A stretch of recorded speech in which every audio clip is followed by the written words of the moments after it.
Good afternoon, everyone. Thank you all for coming to our Yom Hashoah event here at the Touro Law School. A few words, if I may, before we begin. As an introduction, today is 28th of the month of Nisan, which commemorates Yom Hashoah, the day that it was set aside to commemorate the victims and those that were affected by the Holocaust from the years, as you know, 1939, 1945. I just want to make one point, if I can, before we begin. Rabbi Jonathan Sacks, the former chief rabbi of England, or the British Empire, makes a distinction between history and memory. History, as he points out, is his story, someone else. And memory is something that happened to you. It's your story. And we are at the precipice. We are at the edge where the Holocaust and the events are going to leave memory and become history. And it's a very big transition. And many of you, some of you might not have, I'm sure you all know about the Holocaust, learned about the Holocaust, but you might not have had the opportunity to make it part of your story. It's history. But what I'd like today, where I asked my great aunt, who's like a grandmother to me, who we grew up with, who is a Holocaust survivor, to speak to us today, so that you too can have that, make the Holocaust not something that's just part of history, but part of memory, and something that was real, and the evil that existed in the world, and the horrible events are not just something that you've heard of, but something that you have a little bit of a personal connection to. So before we begin, I'd like to ask, the tradition is that we light memory candles, 6 memory candles in memory of the 6 million who had perished. And if I could ask Brett to light the candles, please.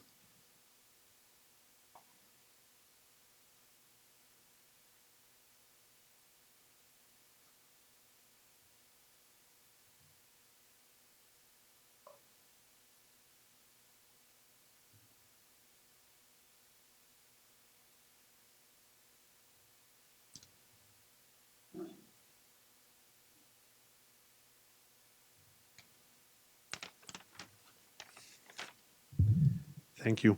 If I can just ask everyone to rise, I'm going to say the traditional prayer, the Kel Mole, in honor of the 6 million Jews who were killed in the Holocaust. El Mole Rachamim, Shochein Bamromim, Hamtzei Menucha Nechonak Al Kanfei Ashchina, B'malos Kadosh V'torim Kizarakia Mazhirim, Eskol HaNeshamos Shashes Milyonim HaYehudim, Chalei Hashoah B'Europa, Shenehargu, Shenishchatu, Shenisrafu V'Sheniswa Kiddush Hashem, Bidei HaMeratzchim V'Ozreiim B'Shar HaAmim, L'chein Ba'al HaRachamim Yasereim B'Seiser Knafav L'Olamim, V'Yitzror B'Tzor Chaim Esnishmoseiim, Adonai Hu Nachalosam, B'Gan Eden Tehei Menuchosam, V'Yamdu L'Gor Olam L'Keitz HaYamin V'Nomar Amen. Thank you. So, as I had mentioned, I'd like to, I invited today my great aunt, Mrs. Landau, to speak to us today, to speak of her experiences. So I don't want to take of any of her time. And without further ado, it's nice to see such a big crowd. I expected about 15 people, as my great nephew said, that there will be. I refused for a very long time to speak about my experiences because I thought I do not have the words, I do not have the capacity to talk about it. But given that there are so few of us still remaining, my great nephew convinced me, and I started, yes, talking about it. But it's very difficult for me to explain for people who have the whole world in their hands now, they know everything that's going on all over, to explain what it was like to live in a country where complete censorship was possible. The newspaper, because people say, how could it have happened that people just went along like ship, you know, the expression about it. For that, I have to give you a little bit of background. We lived in a world with, imagine like the States, every little country live a different language, different people living.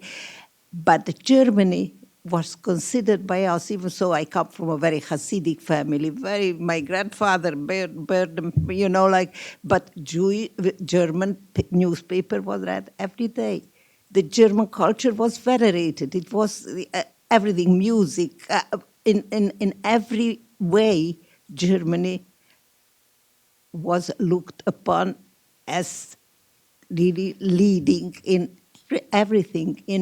We all believed it. I resented it very much when I was a little girl and I had to go twice a week to learn the German script exactly how it is, because that was part of our life. So it was very hard, even when people escaped from Poland. I come from Hungary. And in Hungary, the Germans came very late. The Polish and Czechoslovakian Jews went through a lot earlier to all these miserable things that I'm going to tell you about. And even so, if people came and talked about it, they called them crazy. Nobody believed it. And to understand that we really did not know what's going on, I still remember I had two young uncles who had radio, were trying very hard to listen to news. My sister learned English, and they knew English. I think Voice of America was, or whatever, and I still remember the jarring sound when everything was jammed. You could not hear anything. We only knew and believed. We lived till a very normal life. The store was open. We lived a very, very normal life till the time when I was about 15 and a half. I lived in a small town. Lots of Jews, you know, we were Hasidic Jews lived in that town. And I myself, I wasn't a very good student, but I loved to read. And my dream was to go to a big city too. I never was in a big city. My uncle offered me, he was moving to Debrecen, that was the second big city in Hungary. Was very excited, got new clothes, arrived there. He had there some nieces, and they took me the first time to theater, opera. I was so excited. It was so beautiful. And 2 weeks later, the Germans occupied Hungary. Just 2 weeks later. And at that time, they really had it down to a science. Everything was stopped. You could not travel. I could not go home anymore. And in a very short time, we had to move into a ghetto, to the ghetto. But my uncle's relatives had, their house was in that part of the ghetto that they had the Jews too. And there I met a man. I was very, very miserable because I wanted to go home and I was crying. I felt very, very guilty, maybe because it was so fantastic for me. So I felt very guilty not being together at this time with my family.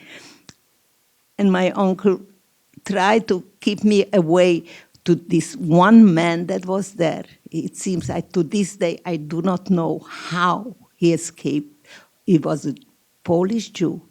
And he was telling me about what they do to the Jews, how they herd them in, and they take them away, and there is gas chambers, and they killed who could believe that the German people to allow something like that? So every called him the Meshuggah.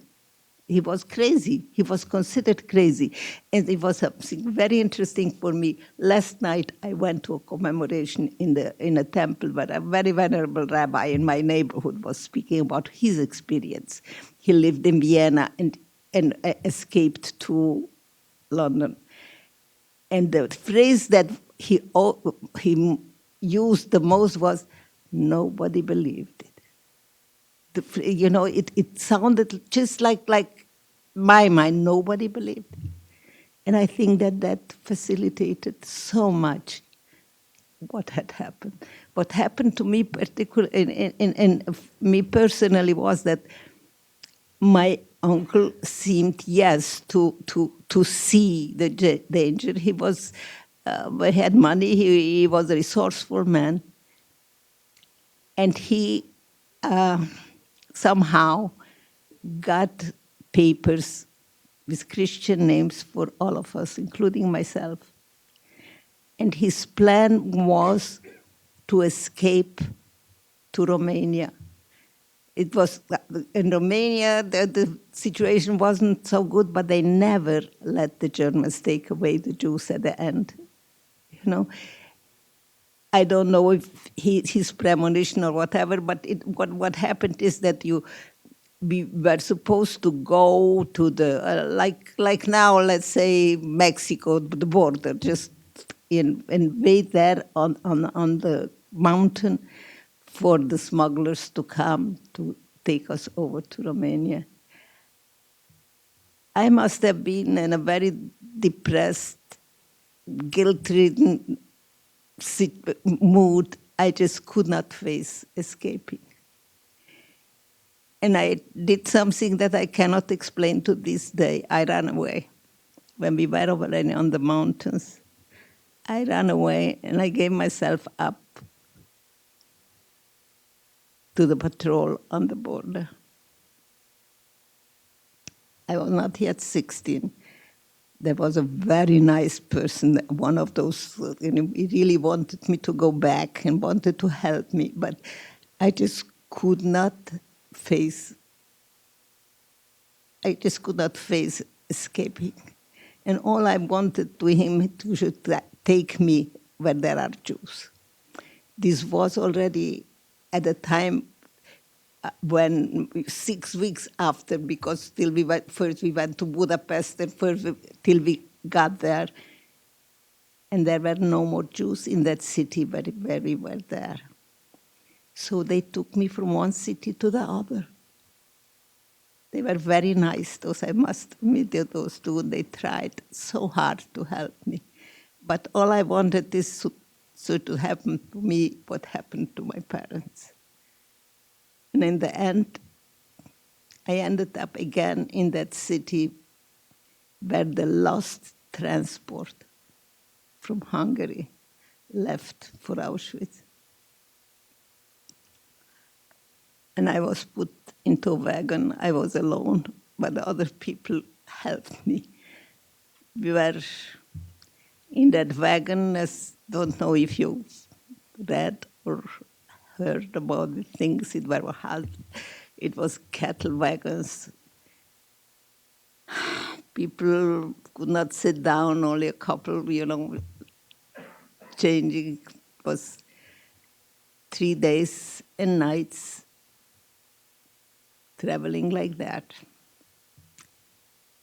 And I was at peace. And people were very nice to me around. We arrived in Auschwitz.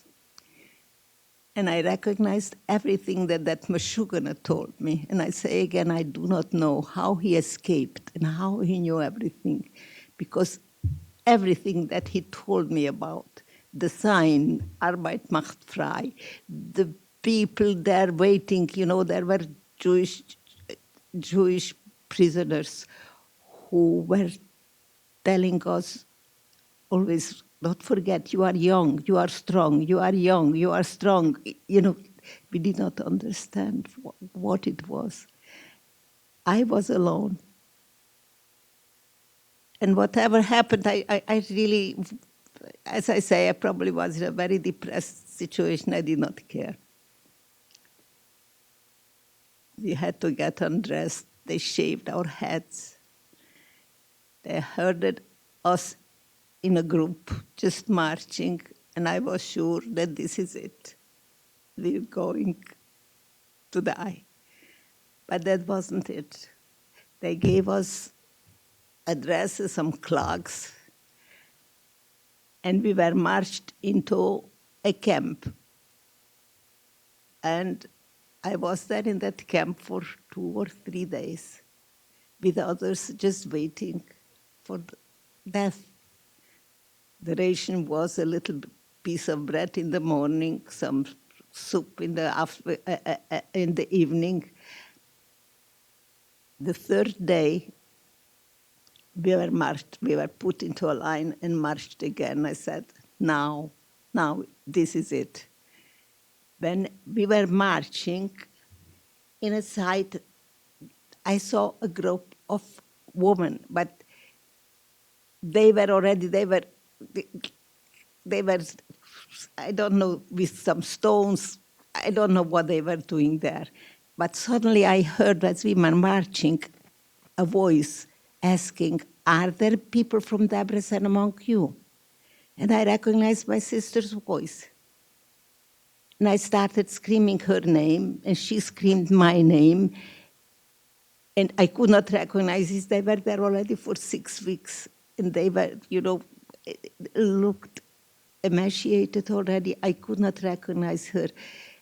But she was telling me, my sister is here, my older sister, and my mother is here. And she started telling me about people who are alive, and I have to march. But I had the presence of mind to tell her where I am and I said, please don't leave me here. And they march us out. And then suddenly I wanted to live. Suddenly I really wanted to live. And I said, now they're going to kill me. But no, they brought us back.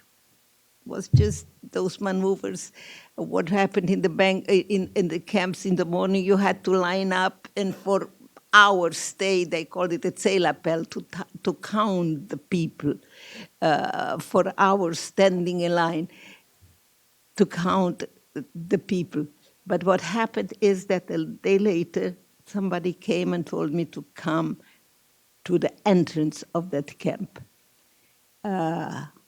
What happened in Auschwitz, there were this camp A, B, C, let's say.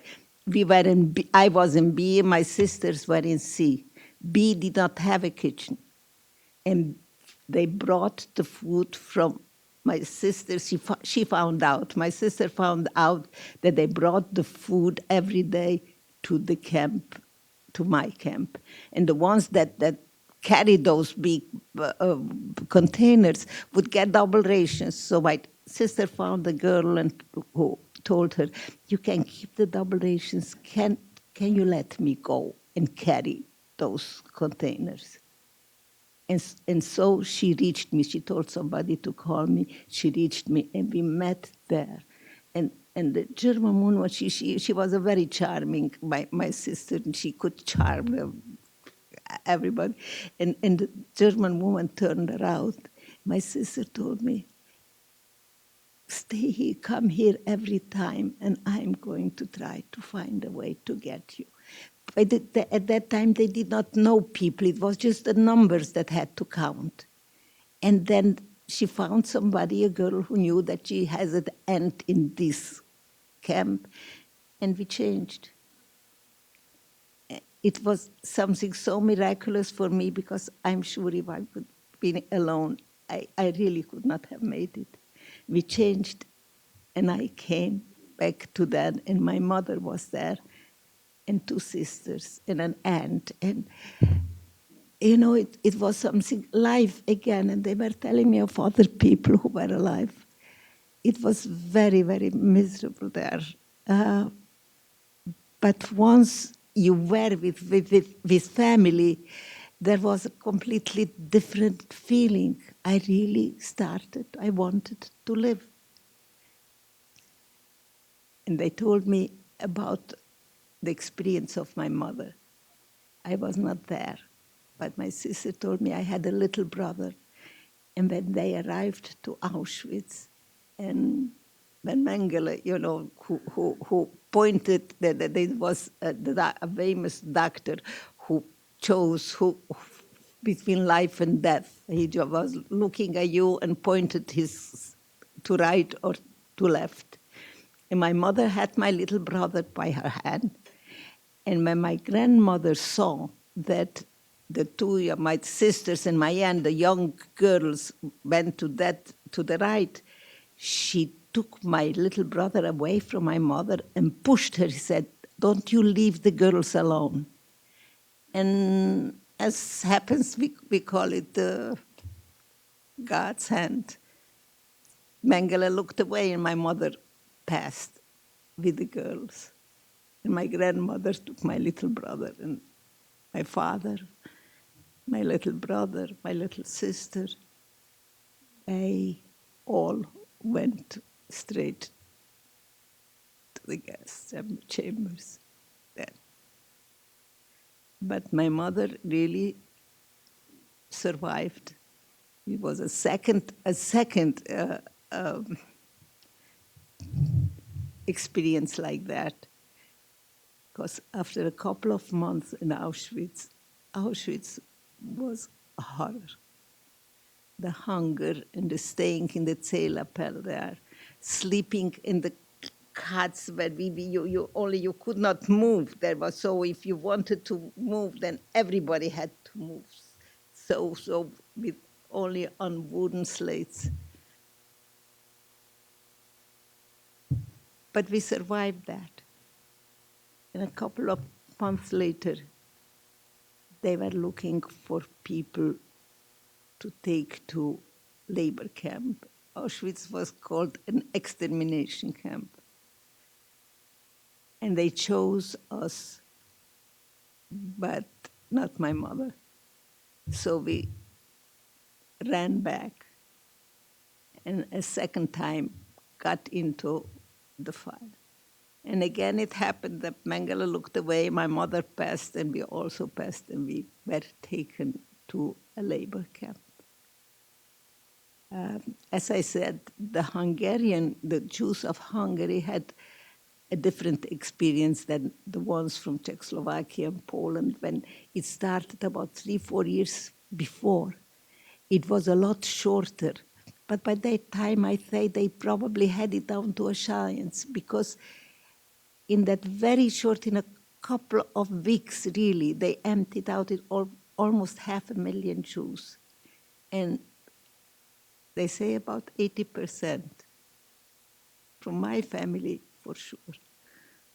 My mother was one of 10. My father was one of 10 children. We had lots of cousins, a lot of big families. And at the end, I think we can say about 20% maybe survived. In the labor camp, it became easier. You know, you had this little cut, and the woman who was appointed as head knew my family from home, so she kept my mother inside. She was washing the toilets, and she did not have to go out to the factory. We did not know what that factory probably was. Ammunitions. We had to do little things there. I can hardly remember because it was. It seems I started to cough very badly, and my mother, tuberculosis was. She knew it was very rampant. So one of the things I can never forget is that from one of the days, she was given certain amount of racks to wash the floors. From one of the racks, she made me a little vest to wear under the dress. And the Germans caught me doing it. She beat her up very badly. And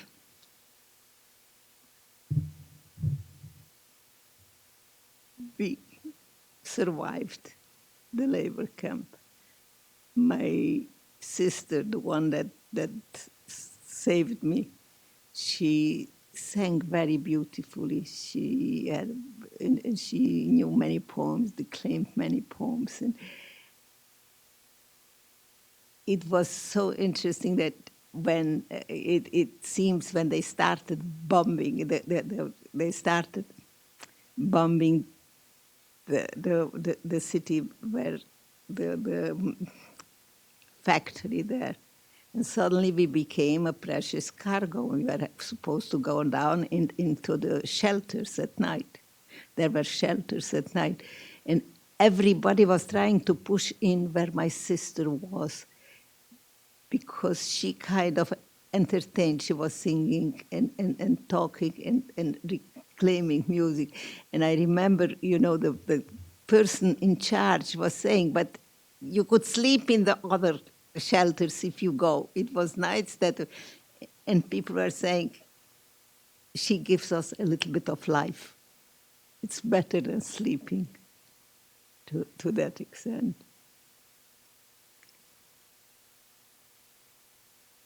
When it seems when the I don't remember exactly anything. I just had my 89th birthday this week. And I say it's very hard to remember many things, but I remember it was Passover, Pesach, and we did not eat the bread. My mother and my sisters, and had it, but we had it. My sister, my older sister, remembered very well. She was very, very bright, and she remembered all the prayers and all, and she maintained, she maintained the idea of my mother's motto, that don't forget who you are. The idea, don't forget who you are. To maintain our identity as Jews and as observant Jews. And I think that also gave us a type of will to live and to survive. And when the American army approached, they took us again away from that and evacuated us to another place. And when we arrived there, suddenly there we met some cousins. And again, it was undescribable just to see that somebody else was still alive. But still we did not believe. Somehow, I think till I was already 50 years old, I still thought, maybe my father survived and he's in Australia, or something, it was very, very hard to really accept the fact, even so you knew it very well. We were liberated by the American army, and for the first time, one of the officers was a black man. And we never saw a black man before. And I remember my sister ran over and kissed his hand. He must have been so embarrassed, but that was the way we were brought up, like when you show somebody, that to kiss his hand.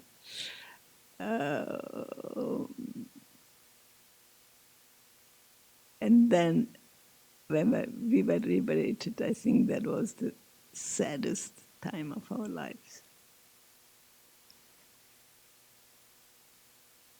Because you started understanding what really happened.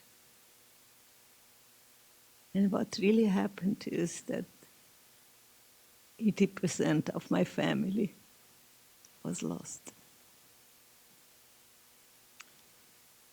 And we really didn't know what to do, where to go. So we decided to go home.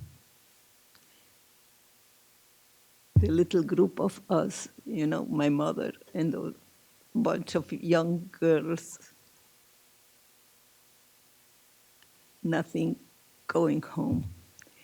When we were close to the border, a very interesting thing happened. Israeli young men tried to explain to us that the Soviet Union occupied the part of the world and what that means. It was in the Soviet sphere, and tried to talk out of going back. So we turned around and still hoping to find people of the family who would be alive. By then, Jewish organizations started to try help people like us. And there was then a movement of going to Israel. Did not exist yet. It was Palestine. But the English, of course, did not let the Jews go in. And that again was so sad, so very sad. But there was an organization that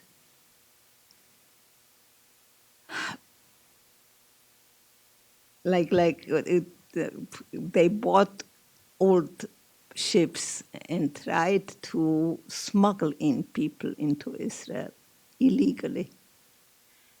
So we ended up in Marseille to be able to go on such a ship. But before going on a boat like that, there was an Israeli doctor who would, try to see if people were capable to go onto such a very hard journey. And when I came in, he right away saw, and I had tuberculosis very badly developed by then. And I ended up they called it sanatorium in the Alps for 2 years.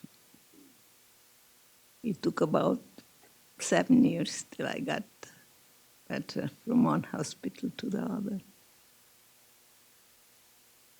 And after that, we went to Israel.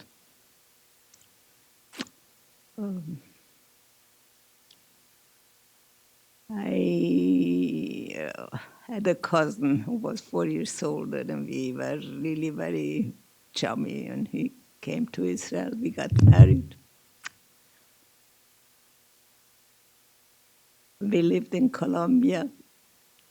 I had 4 sons. Tomorrow, my 7th grandchild getting married. I have great-grandchildren. How it is possible that we are not still crazy running around in the streets, I cannot explain. Many times we think, we sit together and try to think, how is it possible that we are normal? Here we are. And if you have any questions, I would be very glad to answer them. No. I was isolated. You were not even allowed to go out. I was completely, it's a very, very contagious disease. I was isolated completely. What I had was a mentor who took me there and who wrote to me in Hebrew. I did not know Hebrew. He wrote to me Hebrew letters every day, small first, and I had to answer him. He brought me, he came with me. No, but I was isolated completely. No, I did not live with her. After 2 years, I was 2 years in France in the Alps, in a very posh little place there, but completely alone. My mother came once to visit me. I did not go to Israel either. And when I came out from the hospital after 2 years, the situation in Israel was then very, very harsh, very hard. And I had some uncles who survived, and they went back. The territory where I lived changed hands during the war. It became Hungary, but after the war, it was Romania again. And they were in Romania, and they wrote to us, "Come back, you have a sick child. Where will you go? Come, whatever will happen with us will happen with you." And we went back to Romania because of me. And it was under communistic rule. And there again, I was on and off, and then I got a lot better. And we did sail to Israel in 1950. And it was glorious. The idea of Israel, I think it's the first time. The biggest heartache I did not talk about. That sister that I tell you that saved me, that was my idol. She passed away after the war and was buried in Romania.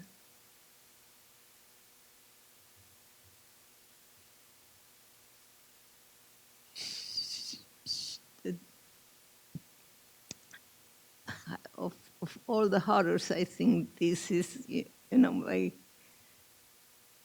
my kids ask me, how come I have photos of her? How come I never put out a photo of her? I think I could not function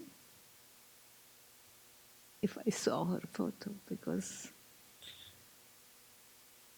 I was the sick one. She took care of me, and she died.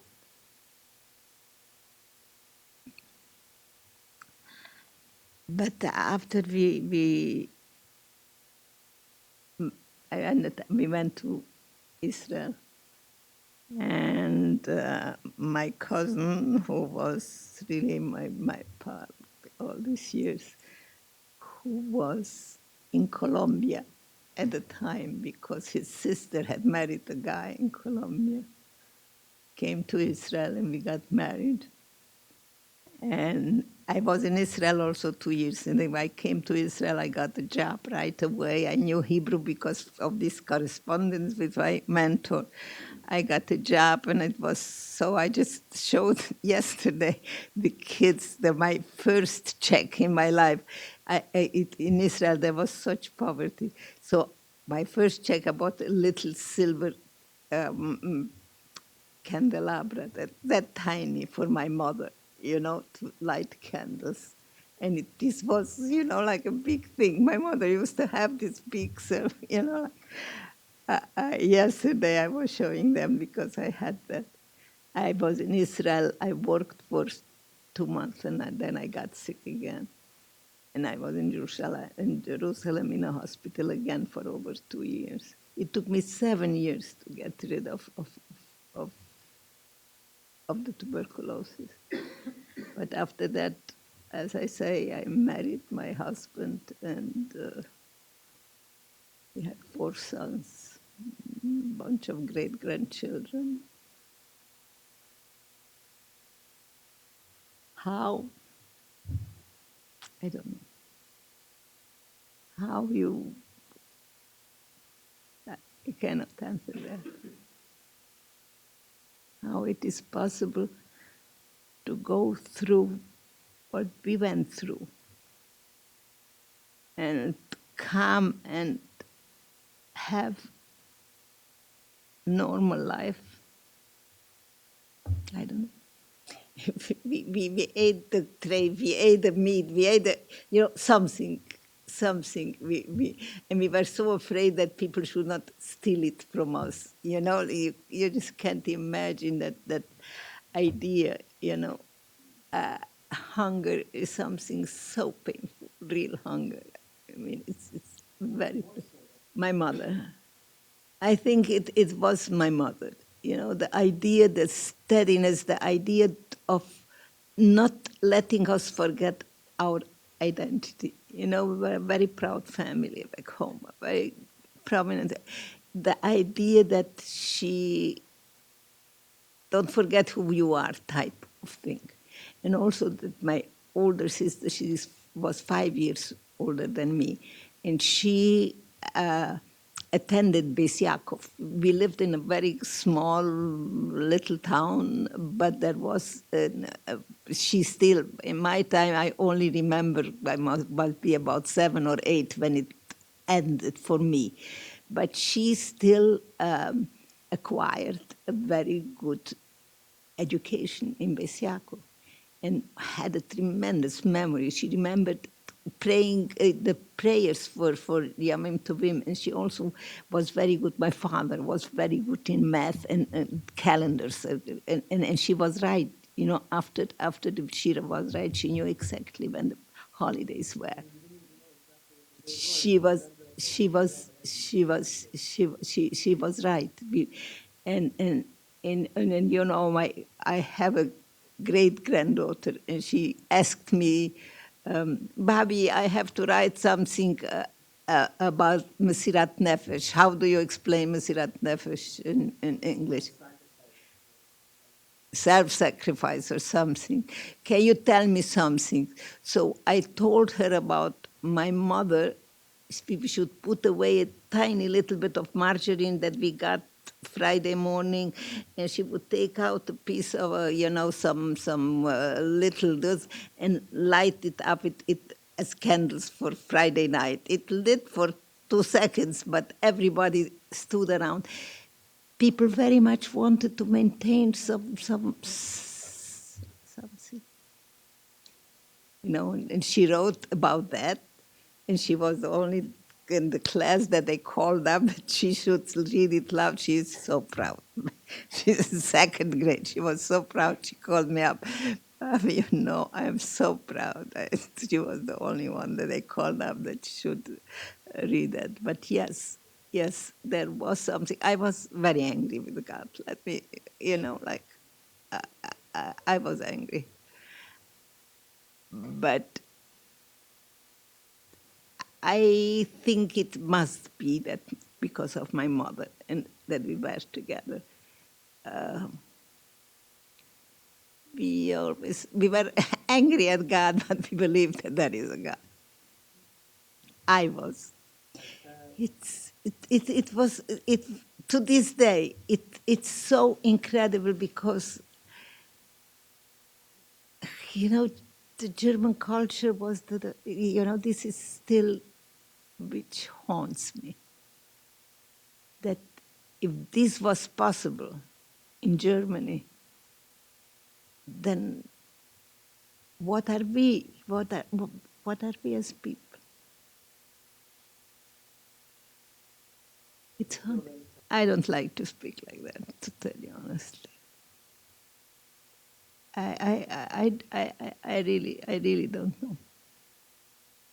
I really don't know. For us, it was very good. For us, having that, I do not know about, there was a lot of anger in me, my sister's passing, this was something I just could not absorb anymore.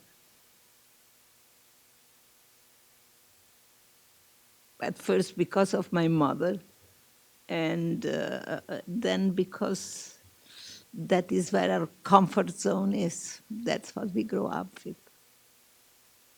And that's what we would like our children to be. and they are. Thank you all. I would like to thank my great.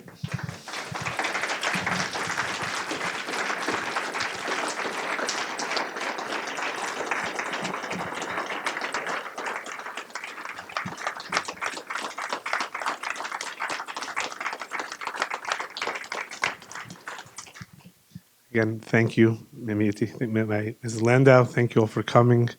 Have a wonderful day.